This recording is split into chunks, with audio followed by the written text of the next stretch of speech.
खजुराहो, ये नाम सुनते ही जहन में सीधे चंदेल राजा आते हैं, भव्य मंदिर और वो नक्काशी। हाँ, वो बेमिसाल नक्काशी जिसके बारे में सबने सुना तो है। बिल्कुल। तो आज हम खजुराहो की ही बात करेंगे, लेकिन किसी इतिहास की किताब से नहीं। हमारे पास जो स्रोत है वो एक ट्रैवल वीडियो की स्क्रिप्ट है। अच्छा। और हमारा मकसद सिर्फ ये जानना नहीं कि खजुराहो में क्या क्या है, हम ये समझना चाहते हैं कि 10वीं सदी की एक जगह को 21वीं सदी के ट्रैवलर को बेचा कैसे जा रहा और है। ये सवाल ही सबसे दिलचस्प है क्योंकि ये स्क्रिप्ट ये सिर्फ जगहों की एक लिस्ट नहीं है। नहीं, ये एक बहुत सोचा समझा नैरेटिव है, कोई प्रोडक्ट को पैकेज करने जैसा। हाँ, प्रोडक्ट, और प्रोडक्ट है खजुराहो का अनुभव। एग्जैक्टली। इसमें इतिहास है, एडवेंचर है, थोड़ा सुकून है, और हाँ, सोशल मीडिया के लिए बढ़िया तस्वीरें भी हैं। तो ये समझना कि इस पैकेजिंग में हीरो क्या है और क्या बड़ी खूबसूरती से साइड दिया गया है, वो आज के टूरिज्म के बारे में बहुत कुछ बताता है। चलिए तो फिर इस पैकेजिंग को जरा खोल कर देखते हैं। जरूर। स्क्रिप्ट हमें बिना कोई टाइम वेस्ट किए सीधे खजुराहो के दिल में ले जाती है, वेस्टर्न ग्रुप ऑफ टेम्पल्स। बिल्कुल, मेन अट्रैक्शन। इसे साफ तौर पर वर्ल्ड हेरिटेज साइट और यात्रा का शुरुआती बिंदु कहा गया है। कंदारिया महादेव, लक्ष्मण मंदिर, विश्वनाथ मंदिर, ये नाम आते हैं। पर ये तो किसी भी गाइड बुक में मिल जाएगा। इसमें नया क्या है? नया है इसका नजरिया। स्क्रिप्ट कंदारिया महादेव मंदिर को सिर्फ मंदिर नहीं कहती। अच्छा। वो कहती है कि ये खजुराहो का सबसे बड़ा और सबसे प्रसिद्ध मंदिर है। ये शब्द देखिए, सबसे बड़ा, सबसे प्रसिद्ध। हाँ, ये इसे एक मस्ट विजिट लैंडमार्क बना देते हैं, एक स्टेटस सिंबल। सही बात है। फिर जब वो लक्ष्मण मंदिर की बात करती है तो उसे सबसे प्राचीन और खूबसूरत इमारतों में से एक बताती है। मतलब इतिहास और कला दोनों एक साथ। ये सिर्फ पत्थर नहीं है, ये मास्टरपीस हैं और आप इन्हें देखने वाले हैं, ये फीलिंग दी जा रही है। और इसी में एक लाइन है जो मुझे बहुत दिलचस्प लगी। कंदारिया महादेव मंदिर के बारे में लिखा है, फोटोग्राफी के लिए ये एकदम परफेक्ट जगह है। क्या आपको नहीं लगता कि ये हजारों साल पुरानी कला को थोड़ा सस्ता बना देता है, कि उसका मकसद अब सिर्फ एक अच्छा बैकग्राउंड बनना रह गया है? ये एक बहुत जरूरी सवाल है और पहली नजर में ऐसा लग सकता है। हाँ। लेकिन अगर हम गाइड बनाने वाले के नजरिए से सोचें तो ये एक बहुत चालाक हुक है। चालाक हुक? बिल्कुल। वो जानते हैं कि आज का ट्रैवलर सिर्फ यादें नहीं, वो कंटेंट भी इकट्ठा करता है। सही है। तो फोटोग्राफी के लिए परफेक्ट कहकर वो उस ट्रैवलर की भाषा में बात कर रहे हैं। वो कह रहे हैं, आओ तुम्हें तुम्हारी अगली प्रोफाइल पिक्चर यहीं मिलेगी। और इस बहाने वो उन्हें उस जगह तक ले आते हैं जहां शायद वो इतिहास और कला की गहराई को भी महसूस कर पाएं। ये आज के दौर का एक तरह का निमंत्रण है। मतलब आधुनिक इच्छाओं का इस्तेमाल करके उन्हें प्राचीन विरासत तक खींच लाना। ये दिलचस्प है। लेकिन खजुराहो का मतलब सिर्फ वेस्टर्न ग्रुप के मंदिर तो नहीं है। क्या गाइड हमें कोई और पहलू भी दिखाता है? बिल्कुल, और यहीं पर स्क्रिप्ट की खूबी दिखती है। वेस्टर्न ग्रुप की भव्यता और भीड़ भाड़ के ठीक बाद एक कॉन्ट्रास्ट आता है। हाँ, वो हमें जैन मंदिर समूह की तरफ ले जाती है, जिसे स्रोत कहता है शांत और इतिहास से भरपूर जगह। तो एक जानबूझकर किया गया बदलाव है ये। बिल्कुल, एक तरह का पायलट क्लींजर।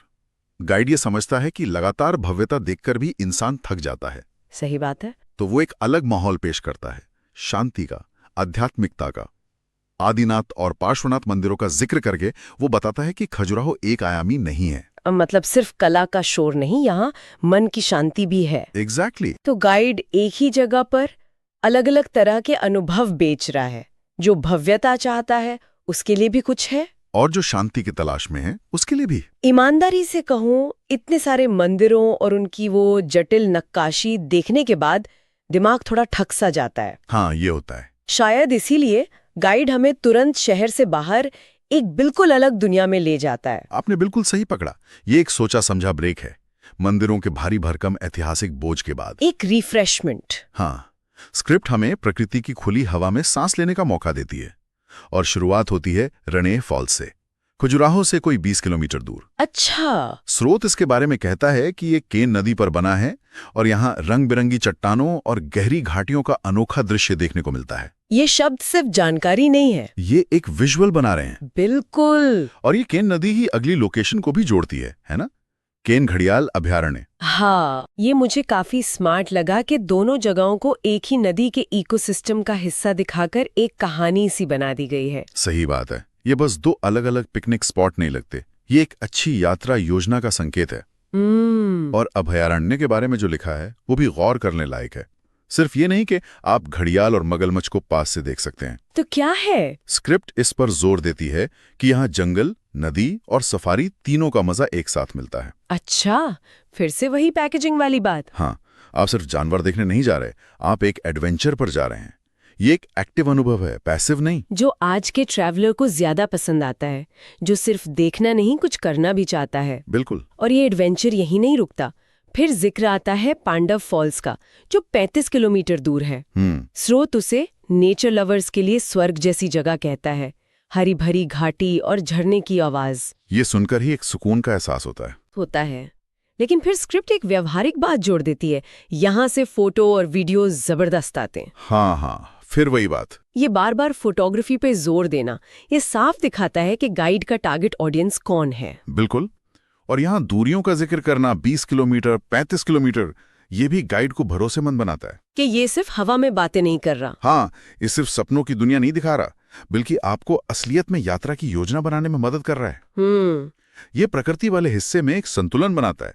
पहले आपको भावनात्मक रूप से लुभाता है, स्वर्ग जैसी जगह, और फिर एक प्रैक्टिकल फायदा बताता है, जबरदस्त फोटो। बिल्कुल, ये एक बहुत ही सफल मार्केटिंग तकनीक है। तो हमने मंदिरों की कला देख ली, प्रकृति का एडवेंचर भी कर लिया। अब तक का सफर काफी रोमांचक रहा है। हाँ। लेकिन एक अच्छी कहानी की तरह क्लाइमैक्स से पहले चीजों को एक साथ लाने की जरूरत होती है।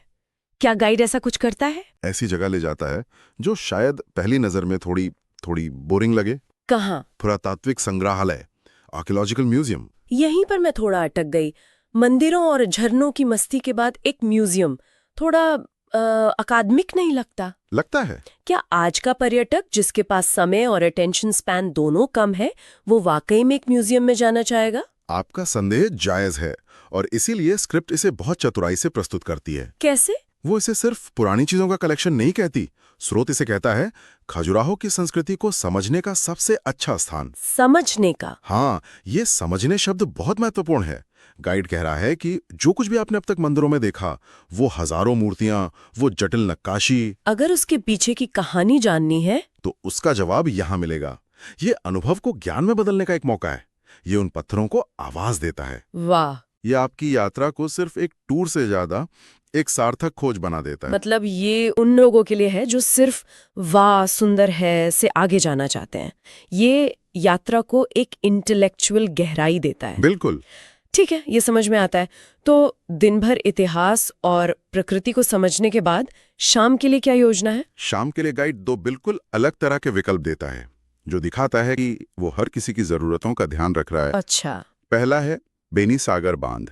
स्रोत के शब्द हैं, शाम के समय घूमने के लिए एक शांत और सुंदर जगह। शांत और सुंदर। यहाँ का मुख्य आकर्षण कोई इमारत या मूर्ति नहीं है, बल्कि व्यू और हवा का एहसास है, जो मन को सुकून देता है। मतलब दिन भर की भागदौड़ के बाद शांत होकर सोचने का एक पल। बिल्कुल। और दूसरा विकल्प आपने कहा 2 है? दूसरा विकल्प इसका बिल्कुल उल्टा है, लाइट एंड साउंड शो। ओहो, एक तरफ सुकून देने वाली खामोशी, दूसरी तरफ इतिहास का ड्रामा। एग्जैक्टली। ये तो बिल्कुल 2 अलग अलग तरह के लोगों के लिए लग रहा है।